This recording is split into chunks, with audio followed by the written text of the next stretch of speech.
Muy buenas noches, hermanos y amigos en Cristo.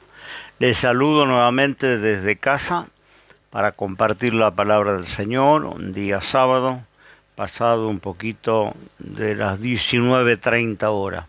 Bienvenidos todos los que nos acompañan en todas estas transmisiones que estamos haciendo 2 veces por semana, los días miércoles y los días sábados. Saludo a los hermanos de nuestra congregación, que Dios les bendiga en todos los lugares donde nos están acompañando, y es un gusto estar conectados con ustedes. Estamos juntos a pesar de no poder congregarnos. Vamos a compartir ya algo de la palabra del Señor. Estaba pensando en estos días, yo he sido un admirador de el evangelista Gigi Ávila. Le he conocido en el año 76, 77, las primeras campañas que hizo en Argentina, en varios estadios, y fue realmente un impacto. No estábamos acostumbrados a ese tipo de movimiento, por lo menos la Iglesia del Señor no estaba acostumbrada, y él irrumpió en el escenario con campañas masivas, milagros poderosos, un hombre muy usado de Dios, y le pude ver un poquito antes de su partida a la presencia del Señor.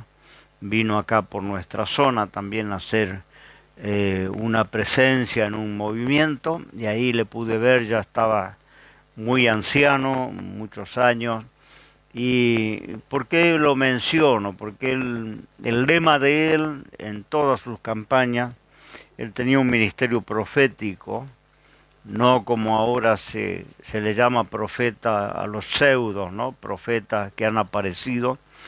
Él nunca se llamó profeta, él era simplemente un evangelista, se presentaba como evangelista, pero fue usado indudablemente con el don, ¿no?, ministerial profético, porque revelaba las escrituras para los últimos tiempos. Su mensaje era sobre los últimos tiempos, sobre la venida del Señor, y siempre el lema que él utilizó en todos sus movimientos era: Cristo viene pronto. En el último tiempo, las últimas campañas que él hizo por estas tierras, él dejó de decir Cristo viene pronto para reemplazar esa expresión por Cristo viene ya. Y verdaderamente creo que esto fue profético, porque hoy tendríamos que decir Cristo viene ya. No es que viene pronto, viene ya. Está todo preparado, el escenario en el mundo está preparado para que aparezca ese hijo de perdición, ese hombre de pecado, que va a gobernar las naciones, y antes de que él aparezca, la iglesia va a ser trasladada, la iglesia va a ser llevada en gloria. No puede esto manifestarse, aunque el escenario está todo preparado, están dadas todas las condiciones políticas, económicas, religiosas, un gran movimiento de ecumenismo uniendo a todas las religiones. Este también es parte de ese escenario, pero él no puede manifestarse hasta que la iglesia no sea quitada de en medio. Esto habla Pablo escribiendo a los tesalonicenses, diciendo que hay algo que impide, ¿no?, que se manifieste todo el poder del infierno, porque el poder del infierno va a estar en esa trinidad diabólica, va a estar manifestada en la tierra, y le va a ser dado poder a este personaje que quizás por primera vez en la historia moderna va a haber un gobierno global, una economía global, un dinero único y una religión única, ¿no? Todo esto tiene que darse, y está todo preparado, lo estamos viendo, los acontecimientos últimos, ¿no?, para decir, como decía nuestro querido hermano, Cristo viene ya. Estamos a las puertas.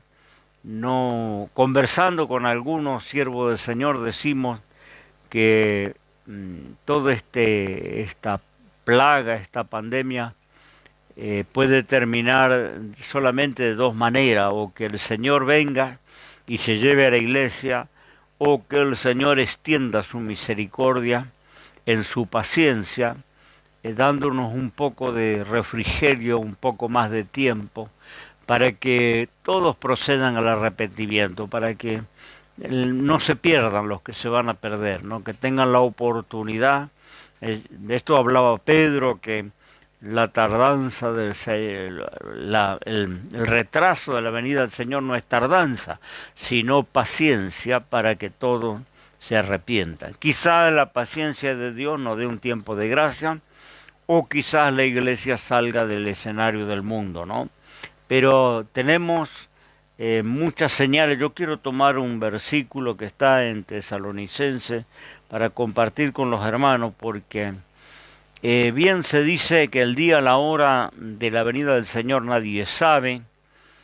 Jesús lo dijo, ni el Hijo, ni los ángeles, solamente el Padre. Pero hoy que Cristo está a la diestra del Padre glorificado, que ascendió a los cielos y recuperó su gloria, hoy el Señor sabe cuándo va a ser esto, ¿no? Y dice que el creyente, que nadie puede asegurar, esto es cierto, nadie puede asegurar el día y la hora, y cuando alguien, ¿no es cierto?, profetiza, anuncia una fecha, esto es falso, porque no se puede dar una fecha, aunque algunos aventureros a lo largo de la historia han dado fechas, años, días, meses, y luego no ha sucedido nada, ¿no? Pero decía el apóstol San Pablo, escribiendo en la primera carta a Tesalonicenses, capítulo 5, decía: acerca de los tiempos, los momentos, no tenéis, hermanos, necesidad que yo os escriba, porque vosotros sabéis bien que el día del Señor vendrá así como ladrón en la noche. En otro pasaje dice que si el dueño de casa supiera cuando el ladrón minaría su casa, robaría su casa, velaría y no llevaría perjuicio. Pero un ladrón cuando asalta, un ladrón cuando irrumpe, es cuando nadie lo espera, cuando estamos quizás tranquilos, distraídos en la vida cotidiana, nadie, porque si supiéramos cuándo seríamos víctimas de un delito, tomaríamos todas las precauciones necesarias. Así será la venida del Hijo del Hombre, dijo el Señor, pero hay una palabra que a veces nos olvidamos, el verso 4, que dice: mas vosotros, hermanos, hablando ya a la iglesia, a los creyentes, mas vosotros, hermanos, no estáis en tiniebla, para que aquel día os sobrecoja como ladrón. Vendrá como ladrón en la noche, pero para el pueblo del Señor, dice la Escritura, no estamos en tiniebla, no estamos en oscuridad, para que nos sorprenda el día del Señor. Quiere decir esto, no se sabe el día y la hora, pero tenemos una interpretación espiritual de las Escrituras, tenemos señales, tenemos profecías, tenemos indicaciones de cuándo esto iría a ocurrir. Por eso decía al comenzar esta noche el compartir la palabra del Señor con ustedes, decía que Cristo viene ya, ¿no? El Señor está a las puertas, no porque tengamos revelación de cuándo el Señor ha de venir, pero tenemos entendimiento, como dice Pablo. Ustedes, hermanos, no les va a sobrecoger, no les va a sorprender la venida del Señor como un ladrón que irrumpe en un domicilio. Ustedes no están en tiniebla, ¿no? Hablando de la luz, del conocimiento, de la Escritura, y tenemos una serie de señales que incluso Jesús dijo a sus discípulos y a nosotros: cuando estas cosas sucedieran, cuando esto aconteciera, levanten la cabeza al cielo, porque la redención está cerca. Levantar la cabeza al cielo es estar expectante, es estar aguardando, es estar preparado. Es decir, esto es como cuando esperamos para abordar un transporte y vemos que está entrando, ¿no es cierto?, en la playa para recoger los pasajeros, bueno, ¿no es cierto?, aseguramos el equipaje, nos levantamos y estamos sentados porque sabemos que en pocos instantes más entró ya en el transporte, en pocos instantes vamos a abordar y emprender el viaje. Esto es lo que se refería a Jesús con levantar la cabeza al cielo, porque la redención estaba cerca, estaba a las puertas, ¿no? Y a estas señales que el Señor dejó están todas cumplidas, ¿no? Algunos, especialmente el Evangelio de la prosperidad, que no le conviene que venga Cristo, porque se les termina el gran negocio. Entonces ellos suelen decir que hay una tarea para hacer, que es necesario todavía predicar el Evangelio y que irnos sería una actitud de cobardía porque todavía no se ha predicado el Evangelio en todos los lugares. Bueno, quiero ir a esta palabra que está en el Evangelio de San Mateo capítulo 24. Jesús se refería a esto cuando decía: entre todas las señales habló de guerra, rumores de guerra, hambre, pestilencia. Mire si no están cumplidas estas señales. Habló de terremotos, habló de que nación contra nación, rumores de guerra. Y todas estas cosas dice principio de dolores, que ya lo hemos vivido. Yo creo que quedó clara la evidencia del cumplimiento de estas señales cuando fue el tsunami en Filipinas, cuando fue el tsunami allí en Japón. Lucas dice que habría entonces señales en el sol, en la luna, en las estrellas y en la tierra, angustia de la gente por la confusión del sonido de la mar y de las ondas. Hablando de precisamente de eso, ¿no? Que la gente iba a estar angustiada por las olas, por el movimiento que iba a haber en los mares. Y esto nunca lo habíamos visto hasta que ocurrió aquel tsunami espantoso, ¿no es cierto?, que terminó con miles de víctimas, ¿no es cierto?, en Filipinas. Luego aconteció lo de Japón, terremotos ni hablar, ¿no? Hace muy poquito, en medio de esta pandemia, había un terremoto de una escala de 7,5, y ha habido en México terremotos espantosos, en Chile es un país sacudido por los terremotos, en muchos lugares del mundo, ¿no? Quizás hablamos de guerra, tuvimos la Primera, Segunda Guerra Mundial, y rumores de guerra que incluso ahora mismo Siria sigue en una guerra interminable con millones de exiliados y víctimas inocentes, ¿no? Y esto siempre hubo, Medio Oriente, en muchos países hubo estos pequeños focos de guerra, pestilencia, ha habido grandes olas de pestilencias en el mundo que se ha cargado a millones de personas, han muerto, estamos viviendo una hora en nuestro mundo contemporáneo, estamos atravesando una pandemia, así que todo esto está cumplidísimo, ¿no? Y referente a la predicación del Evangelio, el Señor dijo: será predicado este Evangelio del reino en el mundo por testimonio a todos los gentiles, y entonces vendrá el fin. Vamos a tomar este pasaje en su contexto. Dice que este Evangelio tiene que ser predicado antes que venga el fin. Pero el arrebatamiento de la iglesia no es el fin. Incluso la segunda venida del Señor tampoco es el fin. Recordamos cuando entramos en Mateo 24 que el Señor está respondiendo 3 o 4 preguntas que hicieron los discípulos. Y entre esas preguntas estaba el fin del mundo, estaba la venida del Señor, estaba la destrucción de Jerusalén. Y el Señor responde estas inquietudes de los discípulos que le dijeron: Señor, ¿cuándo serán estas cosas? ¿Qué señal habrá de tu venida y del fin del mundo? Eso le preguntaron. Y el Señor responde: pero tenemos que ubicarnos en los tiempos cronológicos que después del traslado de la iglesia van a pasar 7 años para la segunda venida del Señor. Y yo aclaré que no se llama al traslado venida del Señor, no se le llama, porque alguien me dijo entonces hay 3 venidas, no, hay solamente 2 venidas literales donde el Señor viene y apoya sus pies en el mismo lugar de donde ascendió a los cielos, allí mismo en el jardín de las olivas, y la tierra se partirá y vendrá acompañado de esos santos millares de ángeles y de la iglesia del Señor, venida literal. El traslado de la iglesia no es venida, no, nadie le va a ver, Él no desciende, no viene en este mundo, la iglesia sube a encontrarse con Él en las nubes.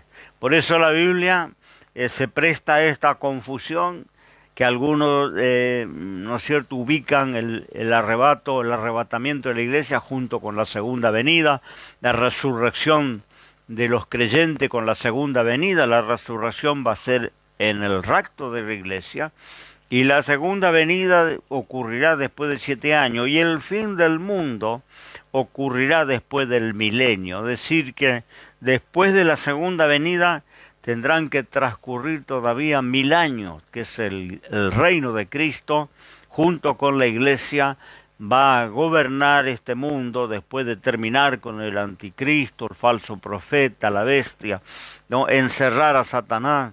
Ahí va a haber un gobierno de paz y de armonía, que es el gobierno de Cristo, que durará 1000 años. Luego de los 1000 años podemos hablar recién del fin. Ahora, ¿qué está diciendo, no?, el Señor? Que primero este evangelio iba a ser predicado, ¿no es cierto?, en todo el mundo, y luego vendría el fin.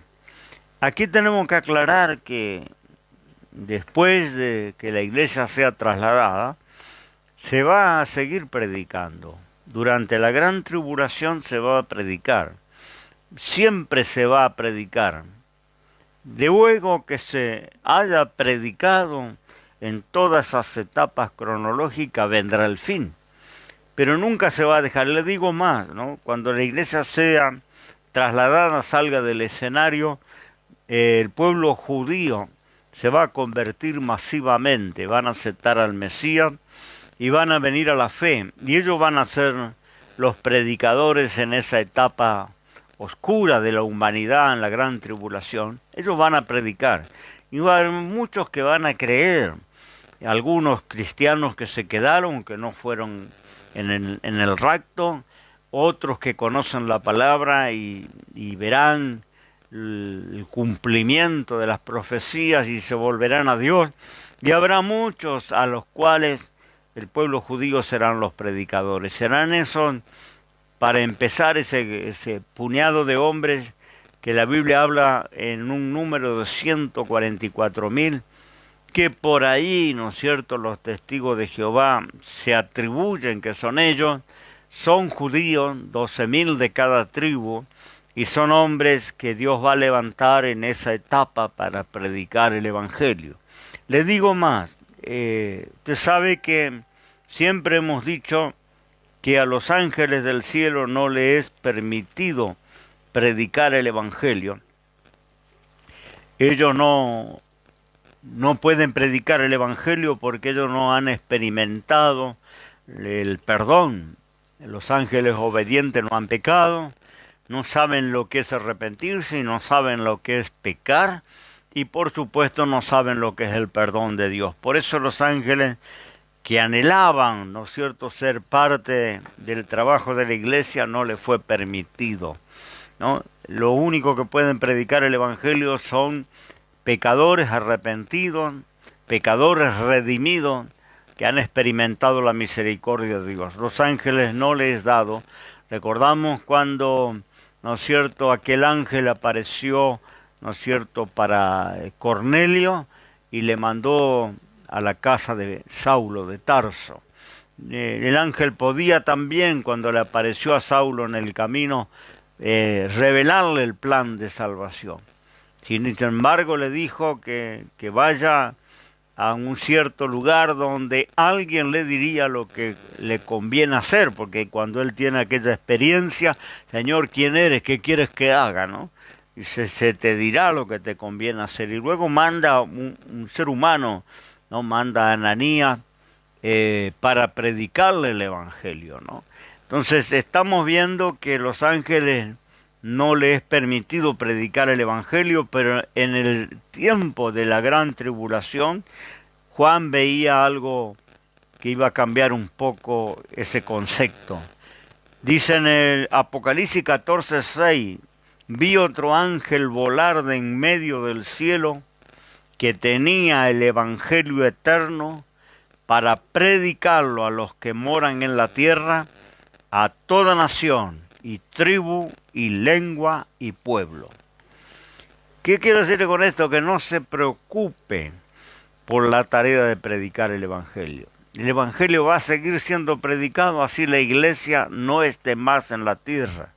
Se va a seguir predicando el Evangelio. Mientras haya almas vivientes en el mundo, se va a predicar el Evangelio. Bueno, lo que es un misterio es que esas personas que se conviertan, si serán parte o no de la iglesia. Pero sí la Biblia habla de muchos que se convertirán en la gran tribulación. También Juan pudo ver esas almas, ¿no es cierto?, de los que habían sido degollados por el testimonio de Jesús. Los vio debajo del altar allá en el cielo. Y ellos clamaban y decían, Señor, ¿hasta cuándo nos juzga nuestra causa? Y se les dio ropas blancas y se les dijo que esperaran hasta que se completara el número de sus consiervos. Ya la iglesia no está en la tierra, la iglesia ya está en gloria, pero hay allí un grupo de gente que se convierte en la gran tribulación y que tienen que esperar para recibir su cuerpo nuevo, para la resurrección, porque ellos lo que estaban clamando es el poder ser completo y recibir ese cuerpo nuevo.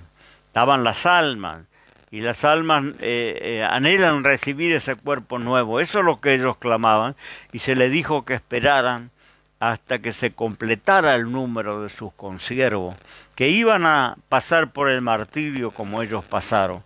Pero ¿qué les quiero explicar con esto? Que la iglesia no debe preocuparse, porque el que encomendó predicar el Evangelio se va a encargar de tener siempre herramientas que lleven el mensaje. Y el mensaje se va a predicar durante el reinado del anticristo. Y se va a seguir predicando hasta que llegue el fin. Entonces, no tenemos revelación en la Escritura cómo va a ser esto en el milenio posiblemente, pero dice que luego vendrá el fin. No está hablando del traslado de la iglesia ni de la segunda venida del Señor, del fin del mundo, cuando los cielos y la tierra pasarán con gran estruendo, los elementos ardiendo se fundirán. Pedro habla de esto, y Dios creará un cielo nuevo y una tierra nueva. Ese es el fin, cuando todos tendrán que compadecer en el juicio del trono blanco. El Evangelio va a ser predicado a todas las naciones y luego vendrá el fin. Pero vamos a otras señales que a veces se confunden, que se prestan a malas interpretaciones. No hemos tenido, no hace mucho, yo he escrito bastante y he predicado sobre esto, las lunas de sangre, las triadas que se llamó. La tuvimos en 3, 4 oportunidades, ¿no? Todos pudieron ver esto, que estaba profetizado ya en Joel, que la luna se convertiría en sangre, que el sol no daría su luz. Eso está ya en el libro de Joel y luego lo confirma Apocalipsis, ¿no es cierto?, cuando habla también de esto que va a estar sucediendo.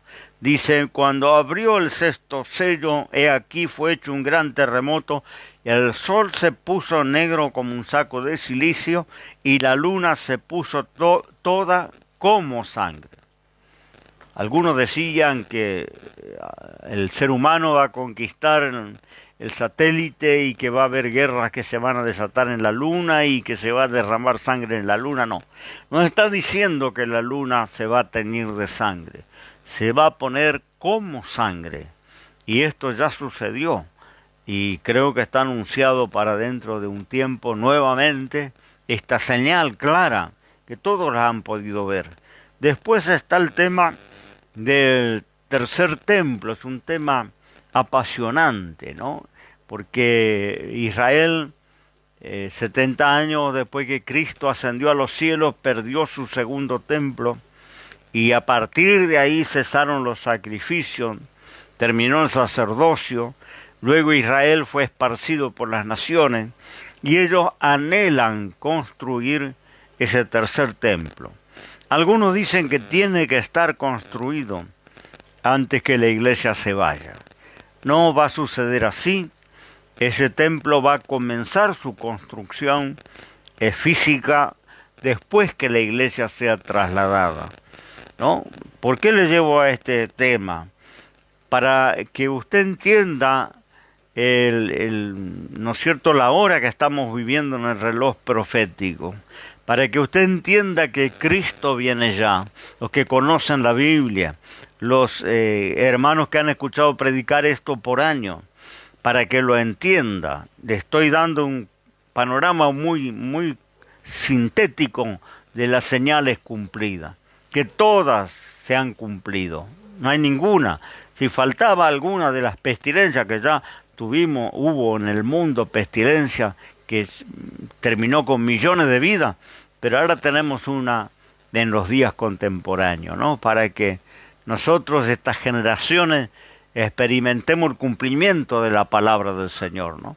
De que vino el tsunami y no le prestamos atención, vinieron los terremotos, no le prestamos atención, vinieron las guerras, tampoco nos dimos por apercibidos, las lunas de sangre, pasó sin pena ni gloria para muchos creyentes.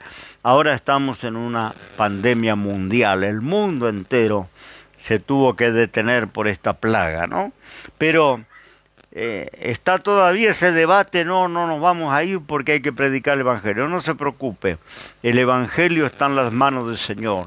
El Señor va a hacer que todos escuchen, se va a encargar de que todos escuchen y va a tener sus herramientas en cada época. Va a haber hombres y mujeres que van a compartir el mensaje del Evangelio. Van a tener oportunidad porque el Señor es el que le va a dar oportunidad a la gente. Por eso dice que no retarda su venida, sino que es paciente. Esa paciencia de Dios que podría haber venido por la iglesia hace mucho tiempo, esa paciencia es para que escuchen el Evangelio y se arrepientan. Le está dando tiempo a la gente. Los pródigos vuelvan a la iglesia, vuelvan a la casa paterna. Le está dando tiempo, es tiempo. Es paciencia del Señor, lo dice claramente Pedro, porque se habían también en aquel tiempo y ahora levantado burladores que decían, ¿dónde está la promesa de su advenimiento? Y todas las cosas están así desde que tenemos uso de razón. ¿Cuántos hemos escuchado predicar Cristo viene, el Señor viene pronto y no ha pasado nada, ¿no? No tenga por tardanza, dice Pedro, lo que es paciencia del Señor. Entonces vemos que el Señor es el encargado de que el mundo escuche el mensaje del Evangelio, que todos tengan la oportunidad. Y lo van a tener aún los que se queden cuando el Señor se lleve la iglesia. Pero hay también esas malas interpretaciones, dice, tiene que estar construido el templo de Jerusalén. No va a estar construido mientras la iglesia está acá. Eso se va a construir en el primer periodo del gobierno del anticristo. El gobierno del anticristo se va a caracterizar por 2 periodos de 3 años y medio cada uno, donde el primer periodo va a ser un periodo de prosperidad, de paz, de seguridad. Él va a encontrar la solución a los problemas económicos, a los problemas del hambre, a los problemas de los conflictos que hay en el mundo, y su gobierno va a ser exitoso y apoyado por todas las naciones, por todas las religiones y por todo lo que tiene que ver con el mundo financiero. Pero luego de esos 3 años y medio, él muestra su verdadero carácter y el gobierno del anticristo en el último periodo da un vuelco de 360 grados y es cuando empieza la persecución, cuando la gente no puede comprar ni vender si no son marcados, va a haber un control mundial de las personas, se va a perseguir todo lo que tenga que ver con Dios. Entonces el templo judío lo van a construir en el primer periodo de este gobierno mundial. E incluso el anticristo va a apoyar para que se construya. Luego va a hacer cesar el sacrificio, va a perseguir a los sacerdotes y va a sentarse él mismo en el templo como Dios y se va a hacer adorar como Dios. Por eso dicen, el templo tiene que estar construido para que él se siente allí. Pero él se va a sentar ahí en el último periodo de su gobierno, de su reino, en los últimos 3 años y medio. Pero, ¿a qué voy con esto? Que si alguien está esperando que se construya, no se va a construir, pero sí es muy interesante averiguar qué están haciendo el pueblo judío para recuperar el sacrificio, el sacerdocio, incluso el templo. Ellos anhelan volver a instaurar el sacrificio. Decíamos que después la iglesia se vaya, el pueblo hebreo se convertirá masivamente, pero a la vez va a haber una facción que van a volver al tiempo del sacerdocio araónico. Son los que están bregando para que ese templo se vuelva a construir. Ellos tuvieron 2 templos. El primero, que construido por Salomón en el año 586 a.C., y luego construyen el otro después de la cautividad de Babilonia, el segundo, el que estaba de pie en los días de Jesús, que Jesús, Mateo 24, dijo: de cierto os digo, no quedará piedra sobre piedra sin que sea destruido. Ahí los discípulos le preguntaron: ¿cuándo será esto? No pasará esta generación hasta que todo esto acontezca. 70 años después que Cristo se fue a los cielos, fue destruido el segundo templo, arrasada Jerusalén por el emperador Tito y sus legiones. Allí, ¿no es cierto?, ellos, a partir de allí hasta nuestros días, no han podido volver a reconstruirlo. Pero hay un instituto que se creó cuando ellos, en la diáspora, cuando ellos regresaron en el año 1948, al poco tiempo crearon un instituto, se llama el Instituto del Templo.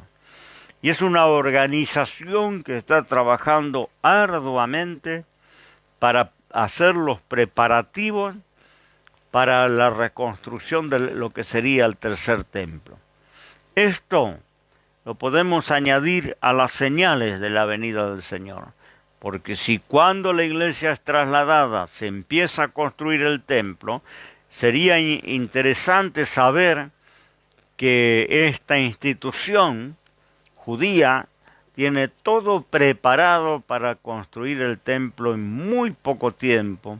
Hay estudios de arquitectura que están estudiando cómo hacer esta edificación, que tiene unas medidas impresionantes, 62.500 metros cuadrados, según los planos y según los modelos de los templos antiguos, ¿no? Dice que el Instituto del Templo fue creado en 1987 y desde allí están trabajando. Ya han fabricado toda la ropa sacerdotal, los instrumentos musicales, las arpas, las liras. Ya han fabricado el candelabro de 7 brazos llamado Menorat, de 42 kilos de oro puro, como dice la Biblia, como fue dada la revelación a Moisés. Esto ya lo tienen preparado. Dice que les costó el candelabro $3 millones, 42 kilos de oro puro. Ellos están preparando el velo, ya el velo se está tejiendo, se terminó de tejer, tiene 20 metros de alto, 10 metros de ancho y 10 centímetros de grosor. Lo han hecho conforme el modelo bíblico, tienen que hacer los hilados, los tejidos, los bordados, la tintura de esos tejidos tiene que ser en el sistema original. Ellos usaban un molusco para sacar la tintura y teñir el color púrpura, el color azul, el color rojo. Esto ya está preparado. Hace ya 4 años se hicieron las vestiduras sacerdotal. Tienen todo listo. Lo único que le falta es el arca de la alianza. Y ellos dicen que el arca de la alianza está enterrada, ¿no? Donde se levantará el templo. El templo tiene que ser levantado y ese es el problema que tienen. Tiene que ser levantado exactamente a donde está la mezquita musulmana. Dice que la tercera en importancia se llama el Domo de la Roca. Y es la tercera mezquita en importancia, en valor sagrado para los musulmanes, porque dicen que desde ese lugar, que es el mismo lugar a donde Jacobo derramó aceite en aquella piedra y consagró aquel lugar casa de Dios y puerta del cielo, Betel. Ese es el lugar donde se edificó el primer y segundo templo. Y el pueblo judío necesita edificar el templo en ese exacto lugar. Para eso tienen que recuperar ese lugar sagrado, que también es sagrado para los musulmanes, porque tienen el mismo origen. Los musulmanes son los descendientes de Ismael, hijo de Abraham, y los judíos son los descendientes de Isaac, hijo de Abraham. Son dos pueblos enemistados por siglos y que tendrían, ¿no es cierto?, esos enfrentamientos que ya conocemos.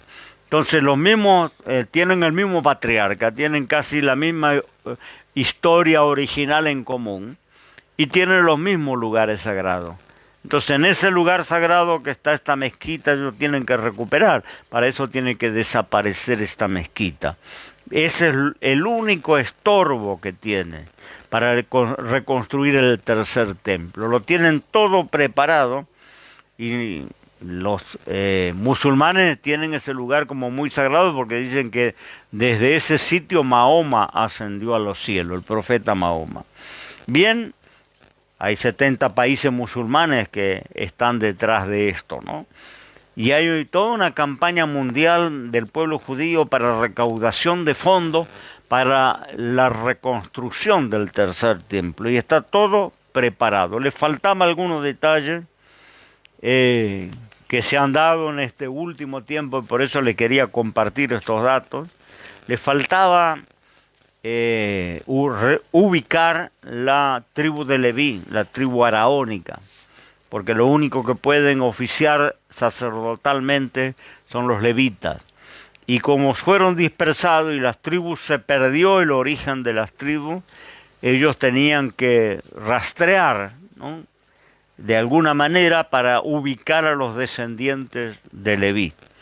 Lo han hecho a través de las investigaciones genéticas y ya tienen ubicado cuáles serían los descendientes levíticos para ocupar el sacerdocio. Tienen la ropa, tienen todos los elementos, todo el mobiliario está todo preparado. Y dice que se les perdió un elemento que formaba el aceite de la santa unción.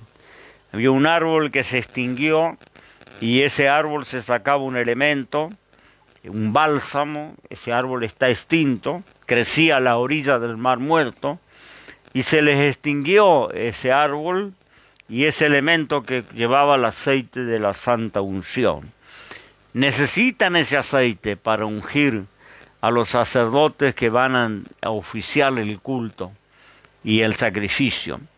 Y dice que se descubrió a donde encontraron en las cuevas de Qumrán, a la orilla del Mar Muerto, donde encontraron aquellos rollos pergaminos con el libro del profeta Isaías, un descubrimiento arqueológico asombroso, y dice que allí encontraron un rollo de cobre que tenía las indicaciones para encontrar el aceite de la santa unción. Dice que cavaron casi 1 metro de profundidad y encontraron allí un frasco de arcilla que tiene 2000 años y que contiene y preservó por todo ese tiempo el aceite de la santa unción, ¿no? Ya tienen ese aceite, ya tienen ese bálsamo que ellos no podían conseguir porque es un árbol extinguido. Ahora tienen ese componente que Dios mismo preservó seguramente y permitió que lo descubrieran. Ya tienen el aceite de la santa unción, que dice la historia rabínica que también con ese aceite tienen que ungir al Mesías cuando venga, ¿no?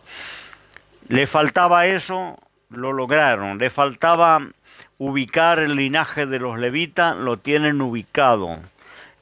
Todo este instituto trabaja en eso hace muchos años. Y le faltaba otro elemento para la consagración del templo, que es una vaca bermeja, una vaca roja, que también casi está extinguida. ¿Por qué digo extinguida? Porque no tiene que tener ni una mancha. No se admite en la tradición rabínica que tenga 2 pelos diferentes. Tiene que ser totalmente roja como Dios mandó, símbolo del sacrificio, símbolo de la consagración. Y dice que ellos le era bastante difícil ubicar o criar estos animales. Encontraron estas especies en Estados Unidos y allí Israel tiene leyes muy estrictas para no importar animales vivos.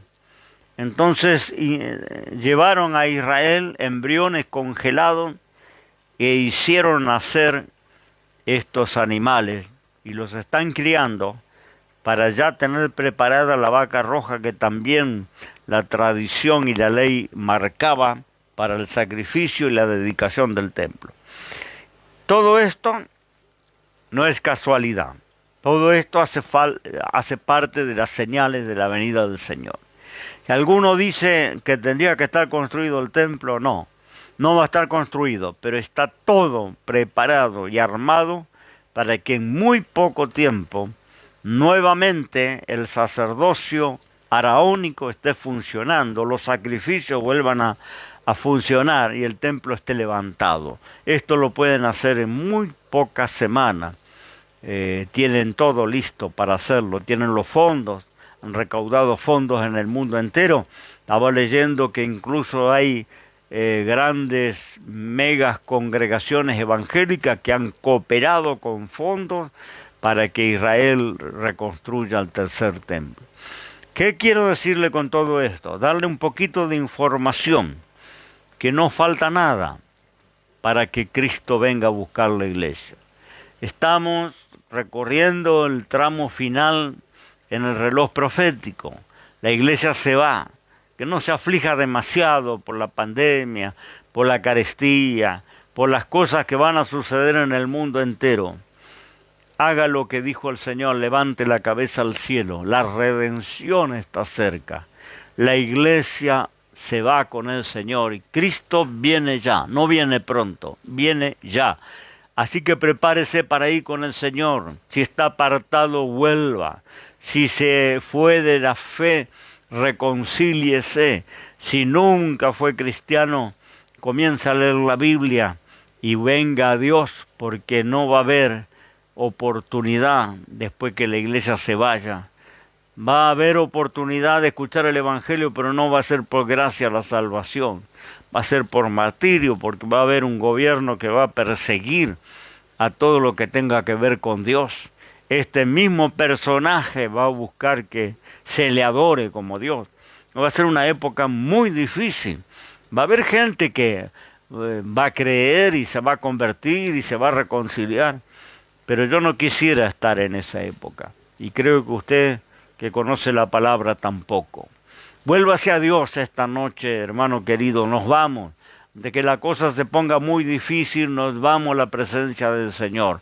Nos vamos a ese lugar donde no hay muerte, donde no hay tribulación, donde no hay dolor, donde no hay despedida. ¿Cuántas veces hemos cantado esos signos maravillosos de Sión, ¿no?, que hablan de esa esperanza de estar un día en la presencia del Señor? Prepárate para ir con el Señor.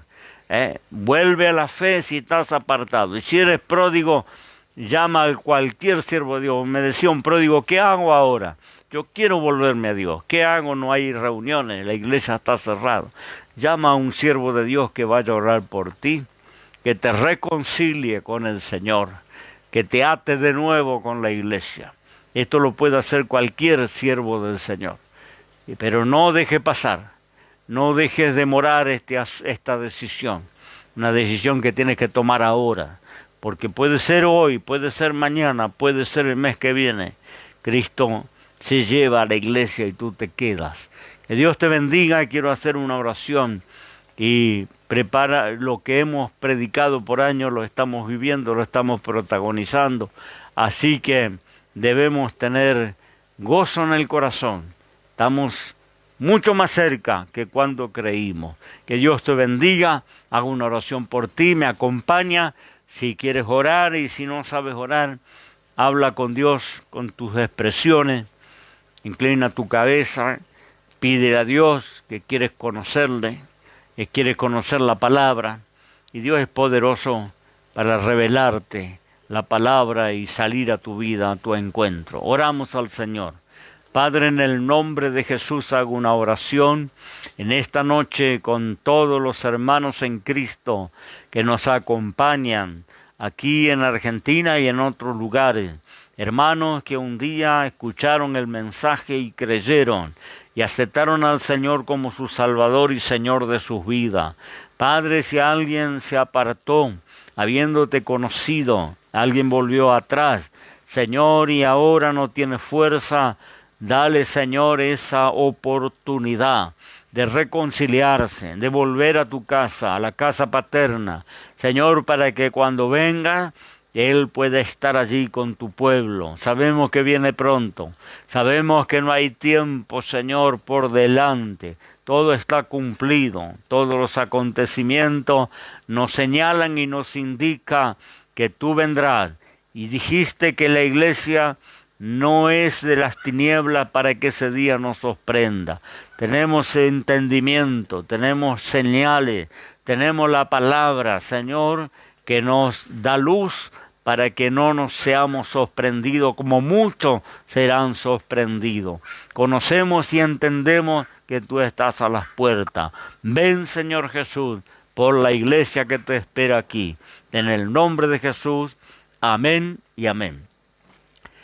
Termino en esta noche saludándoles a todos los amigos y hermanos, como siempre, pidiéndoles que nos envíen un comentario, cómo recibe la señal, desde dónde, para que tengamos más o menos una idea a dónde estamos llegando.